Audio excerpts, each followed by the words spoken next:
6, verso 3. Neemias 6, 3 será o texto que nós estaremos lendo para dar partida ao pensamento da mensagem desta noite. Já estamos aí também transmitindo pelo Facebook, Instagram, tudo, a parte da mensagem. Que essa mensagem que alcançar corações, seja nesta data ou numa data futura, possa também transformar corações. Quando os irmãos encontrarem, eu quero ouvir um amém. Amém? Que bênção. O texto diz assim: e enviei-lhes mensageiros a dizer: faço uma grande obra, de modo que eu não poderei descer. Por que cessaria esta obra enquanto eu a deixasse, e se fosse ter convosco? Oremos. Deus, fala aos nossos corações pelo teu Espírito, através da tua palavra. É o que nós pedimos ao Senhor em nome de Jesus.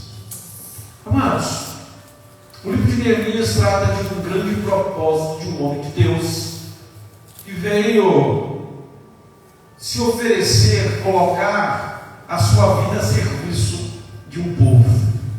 Neemias é conhecido como o maior estadista que começou do nada para poder ser governador de uma cidade, de um povo. Porém, ele pega escombros para transformar em uma cidade próspera. Ele vai devolver a um povo a esperança de ser uma nação. Depois de 70 anos de cativo e de 70 anos mais ou menos de espera para a reconstrução da cidade, Neemias é levantado por Deus para ser o grande homem dessa nação neste tempo. E tudo que nós já falamos até aqui nesse capítulo, já é a 6ª mensagem deste livro. Talvez o centro deste livro, o versículo que mais me chama a atenção em todo esse livro, está exatamente no versículo que nós lemos. O capítulo 6 ele vai tratar de o momento que Neemias está sendo novamente afrontado por Tobias, Sanbalate e agora por mais alguns homens para poder tentar fazer ele desistir da obra que ele tinha começado. Quando acontece esse verso, já tinha passado a metade da obra, os muros já estavam erguidos, ainda faltava, já tinha fechado a maioria das fendas, das brechas, faltava ainda acabar de colocar as portas, os portais já estavam prontos, faltavam alguns detalhes para terminar a obra. E então eles começam a atacar de forma ainda mais intensa Neemias. O intento do povo é atrasar, é parar a obra que Neemias tinha começado. Então eles começam agora a fazer um convite. O verso 2 diz que Sanbalate e Gesem mandaram dizer: vem, congregue-se juntamente nas aldeias, no vale de Onom. Porém eles intentaram fazer o mal a Neemias. Neemias vai ser convidado a fugir e se esconder no templo para poder não morrer. Ele vê que aquilo não era da parte de Deus, até porque ele não poderia entrar no templo e fechar as portas, porque só poderia ser feito isso para os sacerdotes, ele não poderia fazer isso. Tanto que ele vai dizer no momento dizendo assim: tentaram fazer isso com falsos profetas para que eu pecasse contra Deus. E ele, sendo da tribo de Judá e não da tribo de Levi, ele não podia entrar no templo da forma que eles queriam para se esconder. Então ele entende que não é de Deus. E a resposta dele no verso 3 é dizendo: porque ele fala assim: enviei mensageiro a dizer, eu faço uma grande obra, de modo que eu não poderei descer. Esse descer é porque ele não que ele estava no lugar alto, é que ele não podia ir, ele não podia parar a obra para ir para as cidades que estavam mais abaixo de Jerusalém.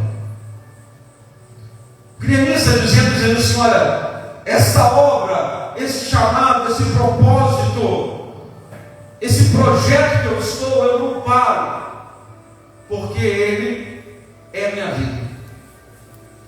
Eu já depositei tudo que eu tenho, eu já coloquei todas as minhas forças nesse projeto, então não dá para parar.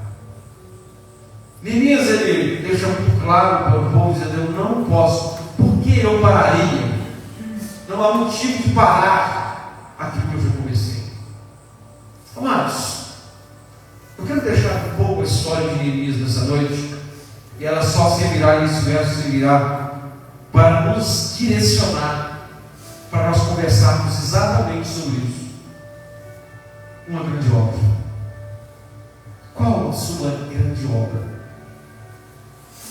Talvez, e com toda certeza, nós temos projetos, propósitos, direções diferentes, mas todos nós temos sonhos, todos nós temos desejos, todos nós temos uma grande obra a realizar.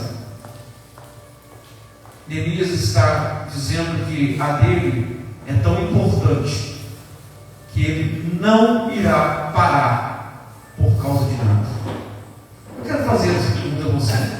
Há alguma coisa na sua vida que você não desistiria por nada? Há algum propósito na sua vida que você olharia e falaria: se alguém te convidasse a abandoná-lo, você diria assim: eu não abandono, porque isso aqui é minha vida. É lógico, falando para um grupo de crentes, nós sabemos que o que nós não desistimos é de Cristo, da nossa vida eterna. Isso é um fato. O convite para Neemias não é desistir de Deus, é desistir do que ele está fazendo. Então a pergunta minha nessa noite não é, e não pode ser, até porque você é seguro pelas mãos de Deus, de desistir da sua caminhada, mas qual o propósito de vida que você tem, que você diz assim: eu não quero, esse é o meu sonho, esse é o meu projeto, esse é o meu propósito, essa é a minha grande obra. Você trocaria o conforto de uma vida para poder realizar essa obra?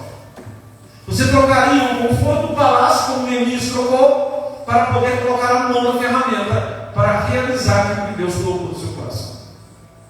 Há um propósito desse na sua vida. Amados, a grande ideia de todo esse texto, e talvez de todo o livro, Neemias dizendo assim: eu não posso perder tempo com outra coisa a não ser aquilo que Deus colocou no meu coração a fazer. Estar inserido nessa grande obra é o que motiva a gente a continuar vivendo e caminhando.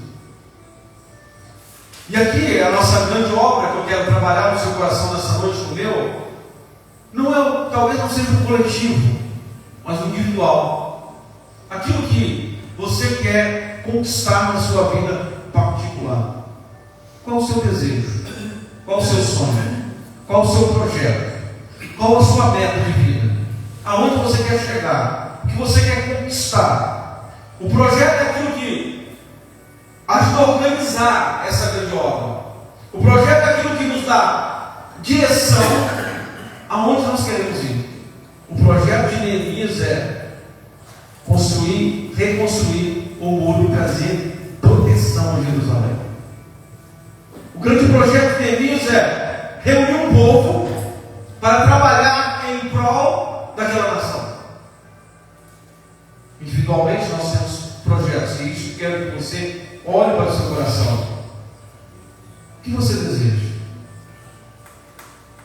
Ainda que possamos estar cansados, desanimados, pensando que ainda não podemos alcançar coisas, o Senhor ainda quer colocar no nosso coração grandes obras para nós realizarmos. Eu posso ouvir pelo menos um amém? A menina deixou a boca que estava atrás, amém. Eu conheço os projetos da menina, ela conhece os meus. Agora, você tem projetos para o seu futuro? Qual é a grande obra que Deus tem colocado no seu coração? E como ele colocou Neemias? Talvez o despertamento que Deus quer fazer conosco é exatamente colocar em nosso coração um propósito para nós vivermos. E vivemos até quando Deus nos permitir viver nessa terra, sabendo que nós estamos caminhando para a glória. Nada disso fala da glória, irmãos. Mas o que Deus quer fazer? Amados, Neemias era a reconstrução do muro. Eu quero falar para os irmãos, o meu ministério pastoral, grande projeto de vida, Deus. Desde o dia que o Senhor me chamou, quase 18 anos atrás, por alguns momentos eu não quis, mas desde então, que eu reconheci que era essa era a minha grande obra. Eu procuro colocar força todos os dias nele. Alguns dias mais cansados, alguns dias com alguns inimigos, mas todos os dias pensando nele. A grande obra, ela tem algumas características. Primeiro, a grande obra é o que movimenta a sua vida. É aquilo que faz você ter desejo de acordar pela manhã. É aquilo que você olha e diz assim: eu não troco isso aqui por nada. Acredito, irmãos, que 80% da população hoje, e estou falando da igreja, vive sem uma grande obra, sem ter um propósito de dizer assim: eu quero isso aqui. A grande obra do crente, ela precisa também, além de ser aquilo que move sua vida, ela precisa ser como a obra de Neemias. Ela precisa ser para o bem-estar não só seu, mas que atinge mais pessoas. A grande obra de um crente, ela precisa estar nos parâmetros de Deus. Não dá para um crente pensar numa grande obra aonde ele vai defraudar, aonde ele vai pecar, e não para alcançar os seus objetivos. Tanto que Neemias diz assim: o que eles queriam que eu pecasse contra Deus. A grande obra, além de movimentar a sua vida e fazer com que, e ela precisa estar dentro das normas estabelecidas por Deus. Se já era, amados, uma grande conquista financeira ou familiar, toda essa grande obra, tudo aquilo que vai mover a sua vida, o desejo de uma carreira, de um emprego, de uma empresa, o que seja, o que for, precisa estar nos parâmetros de Deus e precisa mover o seu coração. É aquilo que você não consegue parar de pensar. É aquilo que você olha e diz assim: isso aqui eu não consigo parar de pensar. É o que move. E agora vamos ver se nós conseguimos identificar se você tem uma grande obra já no seu coração. A grande obra do coração de Neemias é aquilo que traz paixão para ele colocar toda a energia, toda a força que ele tem neste propósito, nesse projeto. Ele reúne as forças que tem e que não tem para poder colocar todo o desejo do seu coração, toda a paixão nesse projeto. Essa é uma das características de quem tem uma grande obra a fazer. Aquilo que move a vida. Quem tem uma grande obra é movido pelos sonhos. Talvez algo que o inimigo tem tentado tirar do crente e também com a população geral, principalmente no nosso país, é o sonho de conquistar, de vencer, de ter um bom emprego, de ser próspero, de poder ajudar as pessoas. E aqui eu estou dizendo de uma prosperidade onde o homem vai ficar milionário para poder adquirir bens para usufruir só dele. Mas estou dizendo para que isso transborde e chegue a outras pessoas. Eu estou dizendo de aquilo que um sonho que move o coração, de por exemplo o sonho de José, que muitos olham e falam assim: o sonho de José que levou ele a ser governador, mas ele era governador para poder matar a fome de um povo, para não deixar perecer uma nação. E às vezes nossa grande correria, no nosso mundo, nós esquecemos que nós precisamos ser movidos por esses sonhos. Precisamos ser movidos desejo de fazer uma grande obra. Como eu disse para os irmãos, a grande obra nasce no coração do homem e você não consegue pensar nisso. Eu respiro, penso, vivo o ministério mesmo nos momentos que eu não estou exercendo a função de pastor. Não dá para fugir da grande obra. Não dá para fugir do propósito. Se você tem uma grande obra, excelente. Se você não tem, você precisa buscar e entender o que é o seu propósito. Qual é a sua grande obra? Pode ser algo que está adormecido. Talvez você que já tem mais um pouco de idade, assim como eu que passou dos 40, ela pode adormecer. Pode adormecer a grande obra. Pode ficar, às vezes, parado por um tempo. Mas quando você lembra, queima o seu coração, arde o seu coração. Para os mais novos, talvez ainda não identificou qual é o grande projeto de vida. Projetos que podem nos surpreender chegando mais rápido, ou projetos que podem nos surpreender demorando. Mas precisamos, como Neemias, dizer: eu não paro, eu não desço, eu não vou a lugar nenhum, porque enquanto depender, eu vou trabalhar para que ela aconteça. Olhar para Neemias e aplicar em nossas vidas. Vamos pensar: o que nós podemos fazer olhando para Neemias para que esses projetos, essa obra nossa, possa dar certo? Primeiro, nós precisamos viver em função de fazer dar certo. Amados, algo que às vezes mora no coração do homem é o pessimismo de olhar e dizer: vai dar tudo errado. É de achar que tudo que vai começar e tudo que vai fazer tende a dar errado. Olhar para as dificuldades em vez de olhar para o propósito.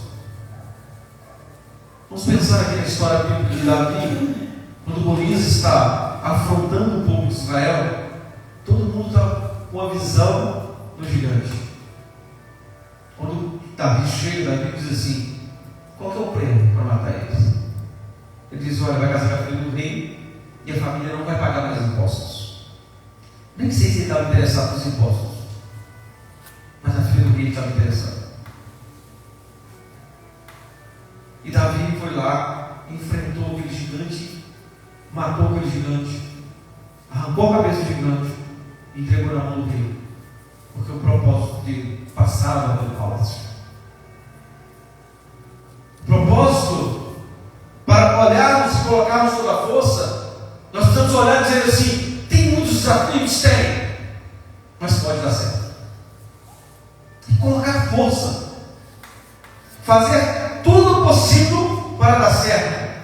Para isso, Neemias, no capítulo 1, ele reúne oração. Ele, no capítulo 2, ele vai até o rei. Ele reúne pessoas no capítulo 3. No capítulo 4 ele está trabalhando. No capítulo 5 há problemas. No capítulo 6 ele está trabalhando. Até chegar o dia em que ele diz: 52 dias e a obra acabou. Toda a força que tem para poder realizar uma grande obra. Segundo, você precisa reunir pessoas e recursos. Não dá para existir uma grande obra individualista. O que Neemias está dizendo assim: o propósito de Neemias não é ser governador, o propósito é abençoar o povo. O propósito de Neemias não é pessoal, não é individual. É olhar e dizer: eu preciso de pessoas. Não dá para fazer sozinho. Talvez o grande gargalo, o grande desafio são exatamente confiar, reunir recursos e pessoas para que a gente possa realizar as coisas. Não dá. Principalmente pensando em nível igreja, não dá para ser sozinho. Não dá. Segundo, você precisa realizar tudo que você faz com excelência. Tudo. A excelência é um caminho para a coisa dar certo. está olhando cada brecha do muro, cada porta queimada, cada movimento que ele precisa fazer. Ele está atento a cada detalhe para fazer com excelência. Se há algo que o crente precisa aprender, é fazer com excelência. Porque você faz, e a Bíblia diz que tudo que nós fizemos, e essa palavra é direcionada a escravos, façais como se fizesse para Deus. Trabalhe como se trabalhasse para Deus, porque na realidade é para Deus. Fazer tudo com excelência é preparo, especialização, é motivação, é empolgação. Olhar, por exemplo, para Neemias, que é copeiro, e de repente agora tem que administrar, um papel de engenheiro, de mestre de obra, em alguns momentos até de pedreiro, de motivar um povo, que um é sacerdote, o outro mexe com ouro, o outro mexe com perfume, e ele reúne esse povo, ele dá um preparo, ele motiva o povo. Isso passa por alguns momentos de desânimo, mas ele é responsável por fazer com excelência. Amados, tudo que você for fazer, principalmente os mais novos, faça o melhor que você pode fazer. Faça o melhor, ainda que não seja aquilo que você queria fazer.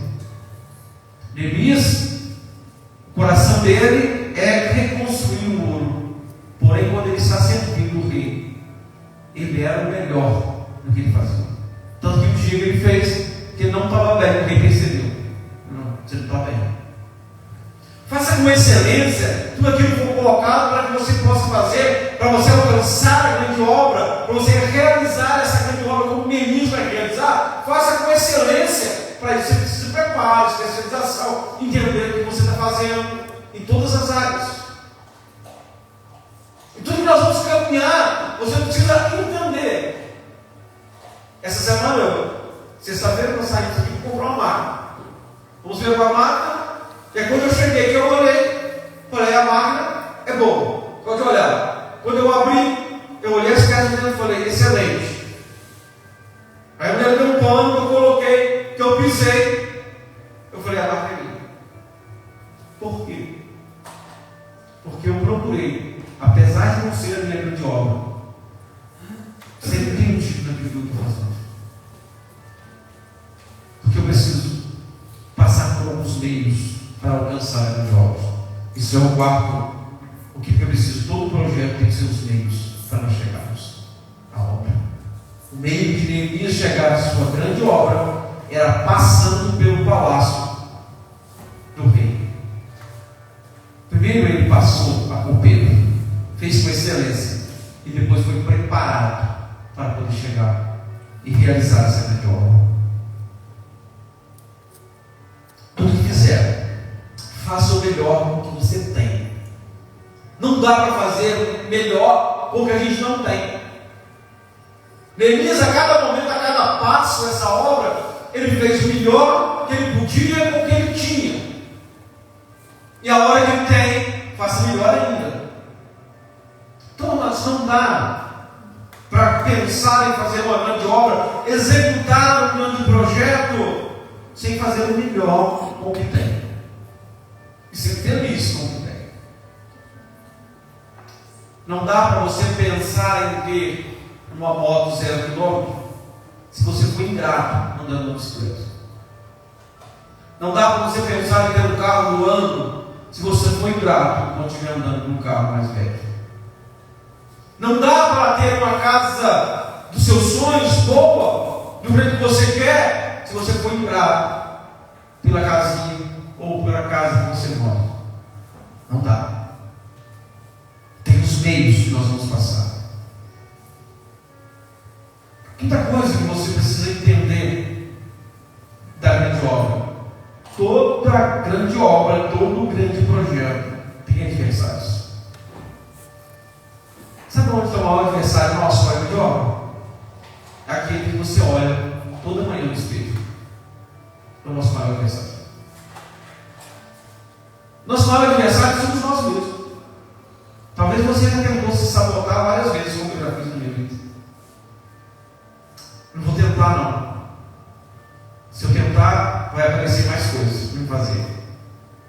O nosso maior adversário somos nós mesmos. Neemias poderia colocar como adversário e não sair da Síria.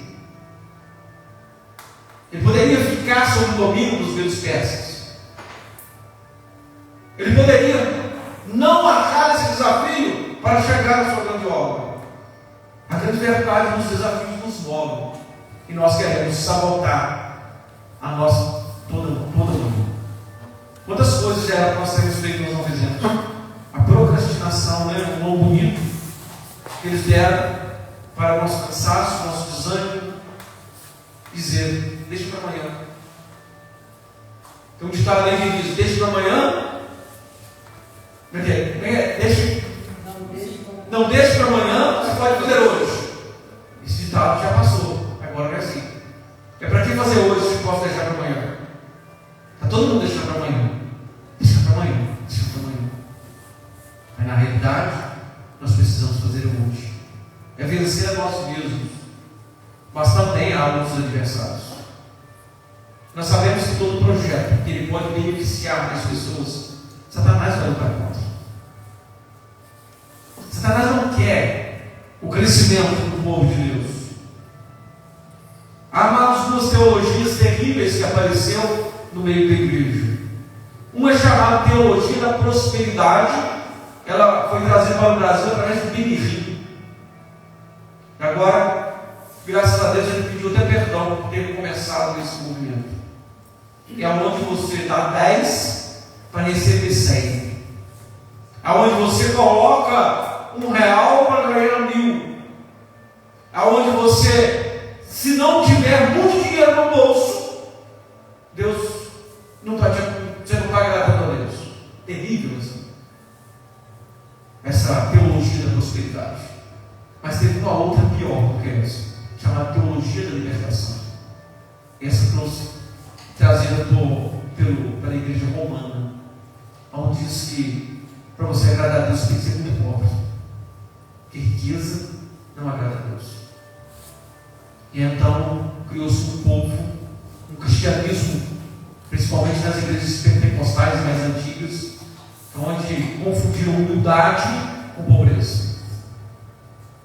Onde se você não tiver uma roupa muito ruim, se a sua casa não for ruim, se você não pode ter um carro, você não pode ter nada de bens, onde você tem que sofrer, você tem que pagar, sofrer, e eles chamam isso de pagar um preço para ser crente. Na verdade, pagou o preço de Cristo por nós. Cristo pagou o preço por nós. Essa teologia da libertação trouxe uma mente medíocre, onde as pessoas pensam que não podem conquistar nada, não podem olhar e ser como Neemias. A maioria tem que ser como Jó, só que só na parte do sofrimento, na parte dos bens depois não pode. Qual é a nossa teologia? É a teologia do mordomo, da mordomia, onde se você tem pouco, ele é de Deus. Se você tem muito, também é de Deus. Amados, nós entregamos como forma de gratidão nossos dízimos e ofertas na casa do Senhor. Mas na realidade, o Senhor não quer só aquilo que nós colocamos aqui nos nossos 10%, na nossa oferta, não. O Senhor quer tudo. Tudo é dele. Tudo é serviço dele. Se você olhar no capítulo anterior, 5, Neemias, ele vai trabalhar como governador. Ele não pega o salário do governador. E ele ainda coloca os seus bens à disposição. E ele é próspero. Ele cumpre o seu propósito. Porque ele decide que tudo é de Deus. Qual o maior adversário nosso? Nosso maior adversário é nós mesmos. Satanás e nós mesmos. Sanbalate queria separar Neemias. Mas Neemias lá diz assim: estou fazendo uma grande obra e eu vou descer. Sexto, só tem 7, estão quase acabando. Sexto, estabeleça uma visão. Quando você quer alcançar, quando você quer viver a sua grande obra, Se você já estiver vivendo, ela pode ser um propósito de toda a vida. Ou ela pode ser algo que você quer alcançar. Com quanto tempo? Achei muito interessante. Acho que foi quinta-feira que o pastor falou, o pastor Orlando, ou foi domingo. Ele disse que o propósito de vida depois da esposa era construir uma casa própria com 10 anos de casado. E quando eles tiveram 10 anos, ele tinha casa. Isso se chama estabelecer visão. Hoje é chamado de meta. Os meninos sabem muito bem o que é isso. Nós trabalhamos todo dia falando essa palavra. Qual é a nossa meta hoje? Qual é a visão do dia? Aonde eu quero chegar até o final da semana? E aí essa visão ela pode ser estabelecida por um período curto ou pode ser por um período longo. E o Senhor pode surpreender, adiantando ou retardando. Eu lembro que Neemias fez um propósito de 52 dias, está pronto o muro. Eu lembro quando eu comecei o ministério, quando nós viemos pela primeira vez na casa da irmã Rosângela, nós visitamos. Eu ainda não sabia que eu seria enviado para aqui. E quando nós saímos, a irmã Rosângela abriu a porta, nós voltamos na outra sexta-feira. Chegamos aqui dia 13 de março, me parece, 2018. A irmã Rosângela abriu a porta para voltar na outra semana. Nós no carro, o pastor Orlando disse assim: vou te enviar aqui para São Sebastião. Quanto tempo você acha que nós levamos da casa da irmã que abriu a porta até termos uma igreja para começarmos a igreja? Eu falei: pastor, poderíamos ficar um ano indo nas casas e depois nós colocarmos no lugar? Acho que demorou 3 vezes. O Senhor surpreendeu, né? Vimos a necessidade de alugar no local. Eu lembro que logo que nós abrimos lá, eu estabeleci algumas metas particulares. E essas metas eu não compartilhei com ninguém. Nem com a Miriam eu compartilhei essas metas. Algumas foram frustradas. A primeira meta que eu coloquei era fazer o primeiro batismo com 5 anos. Que nós estivéssemos aqui, nós batizávamos a primeira alma. E aí lembro que eu falei com Deus brincando, falei assim: estou colocando um prazo muito longo, Senhor. 5 anos para batizar a primeira alma. Batizar são 6. O Senhor que está com um ano. Mas lembro que uma das metas e uma das visões que eu coloquei diante de Deus era construir um local em 10 anos. Era a última meta que eu tinha colocado, que eu coloquei aqui para São Sebastião, para o meu ministério. Estabeleci com Deus uma visão para 10 anos de ministério aqui. E para o último ano, eu disse para o Senhor que o meu desejo, a minha visão, a minha meta era construir um local, comprar um terreno e construir. O Senhor fez com 5. Ele adiantou 5 anos naquilo que eu pensei, naquilo que eu estabeleci. Porque o Senhor pode e Ele vai fazer algumas alterações, mas nós precisamos ter uma visão da onde nós queremos chegar. Qual é a sua meta? Qual é a sua visão diária? É mais fácil você estabelecer na sua vida, nos seus propósitos, metas mais curtas, a curto prazo. Por exemplo, eu estabeleço metas diárias de trabalho, metas semanais, e aí quando nós julgamos, elas se transformam em metas mensais, mas tem metas para 1 ano, para 2. Alguns o Senhor nos frustra, como nós queríamos mudar para cá logo no primeiro ano, né, Leandro? Quantas vezes nós sonhamos, mas o Senhor só permitiu com 5 anos e meio, vindo aqui quase 6. Mas em nenhum momento a visão da onde nós queremos chegar pode ser perdida. Por que eu estou contando isso de minhas e as minhas metas? Que você pode ver que pode ser aplicado na nossa vida. Pode e deve ser aplicado na nossa vida. E quando você conquistar algumas coisas, se alegre pelas pequenas conquistas. Porque às vezes, quando estabelecemos grandes conquistas, nós esquecemos de nos alegrar com pequenas conquistas.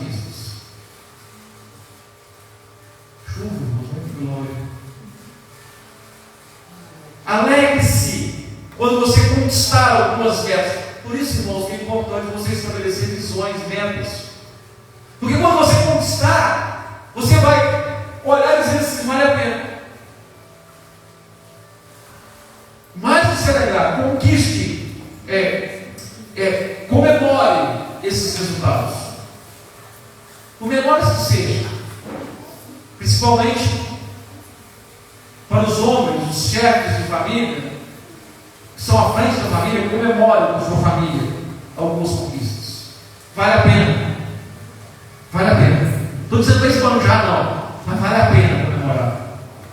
Os meninos, nós temos trabalhado, temos vivido alguns momentos, e eu gosto de compartilhar esses momentos que nós temos vivido.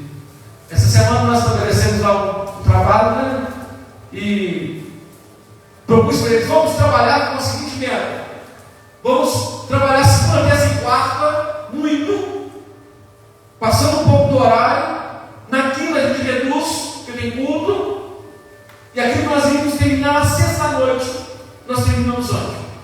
A menina fica doida com isso. A menina agora já acostumou, mas quando eu faço os números, quando foi na sexta-feira, 11 horas, nós já tínhamos, estava faltando só um restinho para fazer depois do almoço. Tínhamos terminado. Aí quando os meninos desceram, tinha uma carne de churrasqueira, e nós aproveitamos a bênção que o Senhor deu a nós. Eles não gostam muito de carne de churrasco, porque foi estabelecido um princípio para alcançar o objetivo. Mas talvez hoje a mensagem não é evangelística, até porque estão todos salvos aqui. Mas nós compreendemos que você pode aplicar isso em cada momento da sua vida. Cada momento você pode aplicar. Olha, dizer, o que eu quero, o que eu preciso fazer? Estabeleça a visão. A visão muda tudo, irmãos. A visão é que vai dar direção. Porque alguém pode olhar para uma coisa e pensar assim: é a pior coisa que existe. O outro olhar e falar assim: você tem uma grande oportunidade. Conta uma história, não sei se é verdadeira, tá? Porque a gente escuta a história, mas vale a pena replicar. Diz assim que a Nike tinha mandado 2 observadores para a África, porque eles queriam colocar uma fábrica da Nike na África. E diz que um voltou dizendo assim: olha, não vale a pena. Ninguém lá usa tênis. Está todo mundo descalço. O outro chegou a dizer assim: olha, é uma oportunidade que nós temos. Ninguém lá tem tênis. Vocês entenderam a história?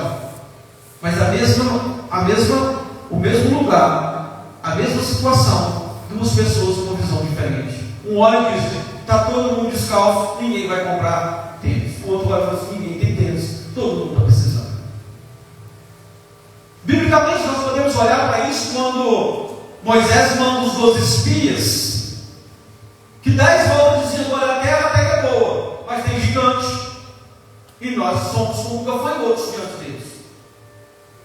Mas Josué e Caleb voltam dizendo: a terra é boa, os frutos que tem lá vão subir, vão possuir a terra.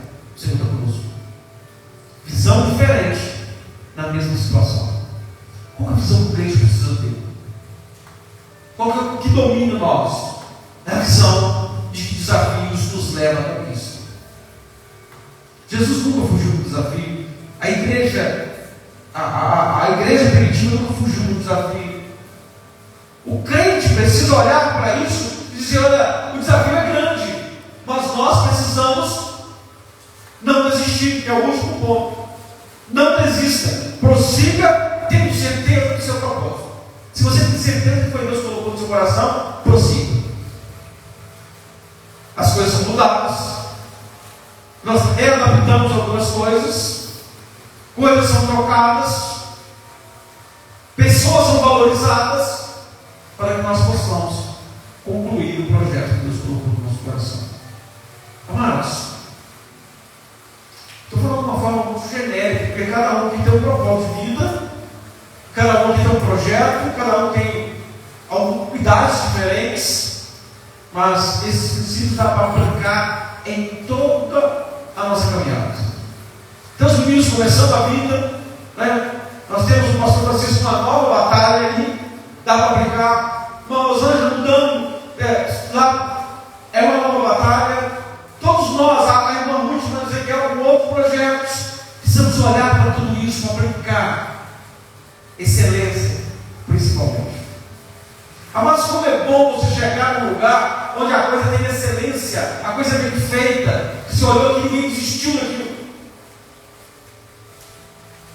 Eu sempre digo que o crente tem que ter uma especialidade: chegar num lugar destruído, destroçado e fazer daquilo um lugar bom e bonito. Eu lembro na pandemia, quando nós chegamos, que nós mudamos de Muriaé para o Vermelho, nós estávamos com um padrão de casa, nós voltamos para uma casa com outro padrão. A primeira coisa que eu gosto de chegar no lugar é passar a mão lá de tinta e começar a transformar o lugar. Amados, não tem nada que dá mais prazer do que pegar uma parede suja e pintá-la. Para mim, não sou pintor, mas me dá prazer e alegria de chegar num lugar sujo, arrancar tudo e transformar aquele lugar numa boa pintura. Por que isso, irmãos? Porque nós precisamos fazer com excelência aquilo que nós temos como projeto de vida. Eu quero encerrar dizendo que no verso, antes de encerrarmos, a cidade de Genebra, na Suíça, era chamada de esgoto do mundo. A Suíça em si era chamada disso. Tendo guerra, no ano de 1536, o Brasil está sendo descoberto um pouquinho. João Calvino chega naquela cidade da França e ele levou o protestantismo para Genebra, para a Suíça. Na realidade, ele passa numa cidade antes de Genebra e ele vai voltar para a França. E no caminho ele é parado em Genebra. Um homem que eu não recordo o nome pede a Calvino que fique e mostre para ele o que é o protestantismo, o que é ser um crente. E ele começa, aquela cidade, uma grande revolução naquele país. Ele começa a implantar o evangelho das Escrituras. E uma das coisas que ele trabalhava não é só o crente no templo, até porque eles tinham dificuldade de ter templos, porque todos os templos eram romanos. Então ele começa a trabalhar a cada crente para que o crente tenha excelência e em todo lugar ele seja crente. Tempo depois ele ser muito estabelecido entre os moravianos e também depois é levado também para os Estados Unidos. Não, o princípio dos Estados Unidos é que cada local que o crente está é uma igreja. Se o cara naquele tempo, muita sapataria, ele dizia que o sapateiro seja um crente na sua sapataria. Ele dizia que o ferreiro, que lá na sua oficina, lá seja uma igreja. E tudo que ele fizer, ele faça como se fizesse para Deus e com excelência. Isso começou em 1536. Calvino vai ficar 28 anos em Genebra.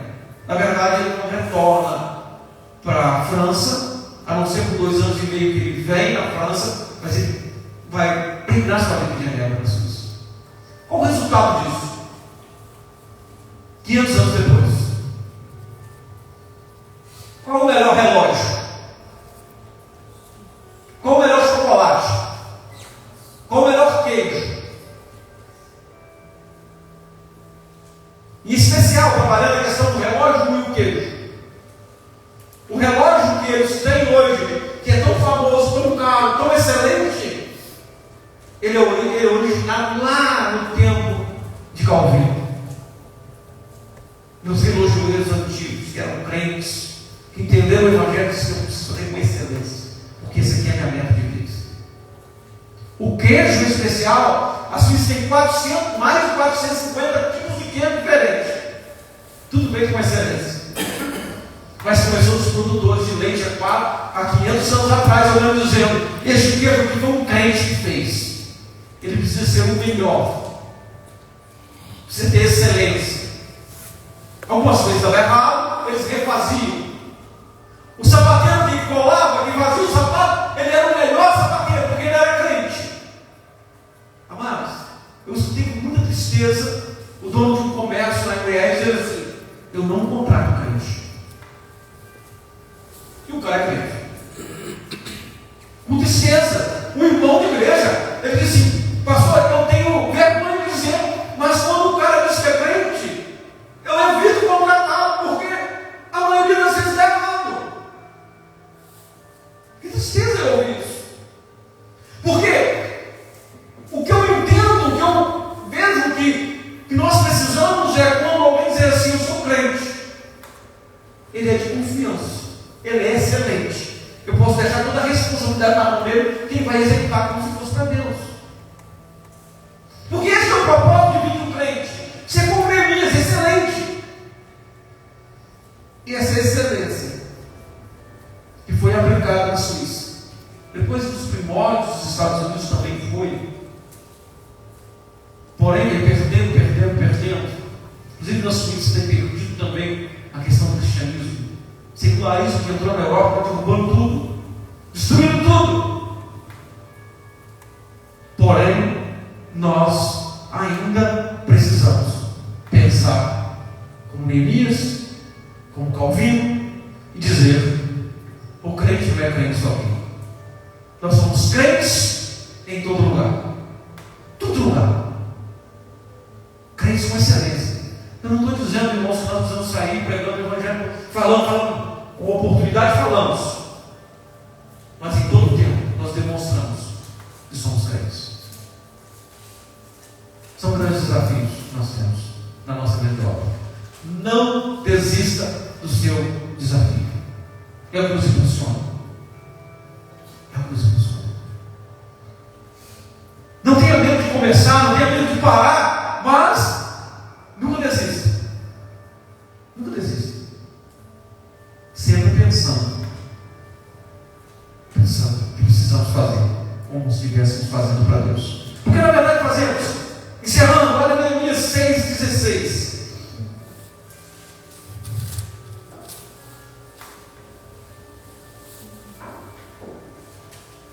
Vamos ler o 15, depois o 16.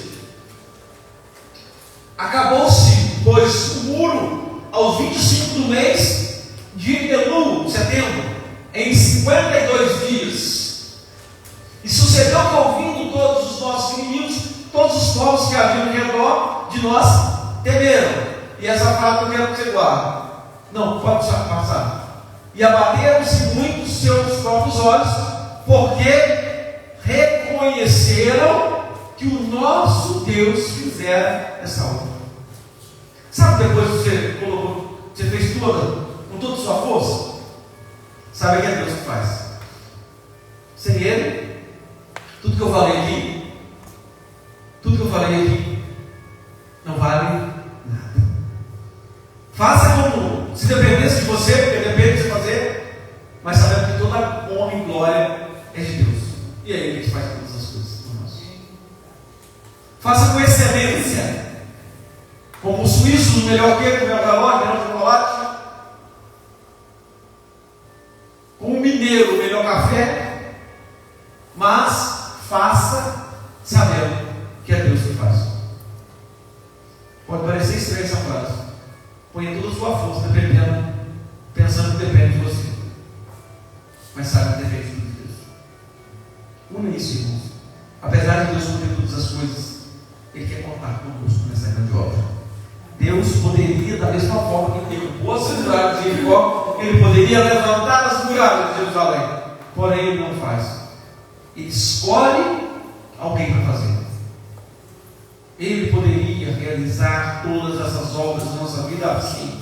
Porém, Ele escolhe que nós trabalhamos para realizá-las. Ele conta com você. E você tem que contar com você. Não dá para você contar com o outro, você tem que contar com você. Você pode ter ajuda, mas é você responsável pela sua grande obra.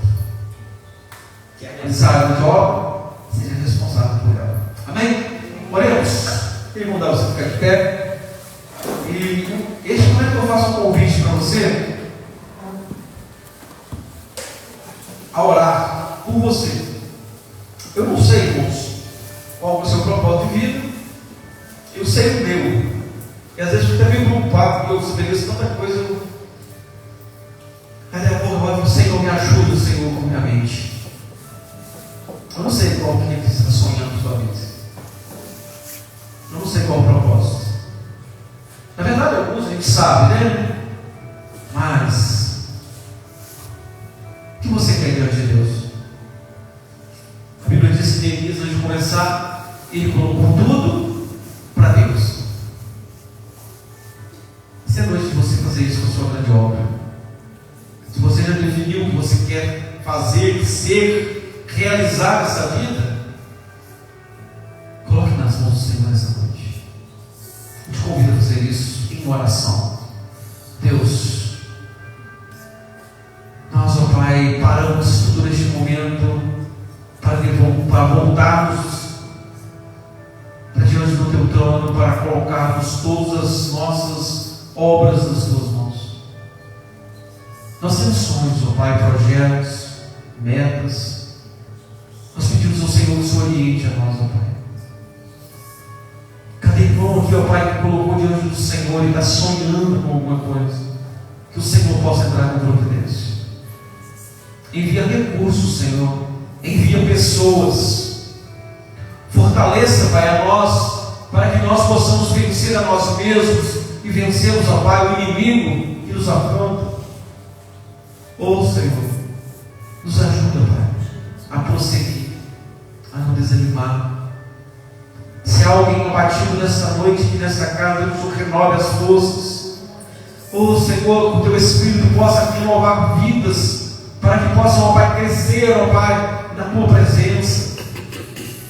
Se há alguém aqui, ó Pai, sem esses sonhos, se há alguém aqui nesta noite sem, Pai, ainda identificar qual a grande obra, que o Senhor possa esclarecer durante esses dias, ó Pai, para esse amado irmão ou irmã que ainda não entendeu o propósito, que o Senhor seja com eles.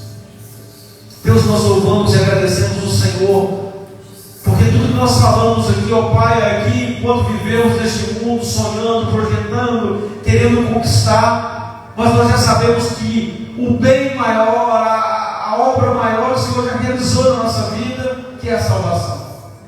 Nós somos gratos por isso. Obrigado, Senhor, porque o preço que foi pago na cruz do Calvário, nós não poderíamos pagar. Obrigado por esse resgate que o Senhor fez, ó Pai, de nosso resgate. Continue nos abençoando para prosseguirmos nessa fé. Eu oro também, ó Pai, agradecido ao Senhor pela semana que passou, como assim já falamos, mas pedindo ao Senhor que essa próxima semana que se inicia, as Suas boas mãos estejam a nosso favor. Proteja e guarda os Teus filhos, ó Pai, os nossos afazeres, o nosso trabalho, que o Senhor dê proteção, que o Senhor nos guarde, ó Pai, dos perigos escondidos. Pedimos também agora que o Senhor nos leve, Pai, para nossos lares, e que nós possamos ser, Pai, esta semana excelentes naquilo que nós fazemos, que nós possamos aprender com aquilo que nós falamos nessa noite e fazer o nosso melhor, para que o mundo olhe e diz: este crente é excelente. Obrigado, Senhor. Nós oramos em nome de Jesus. Amém. Oração silenciosa. Nós encerramos o culto desta noite. Deus abençoe sua semana.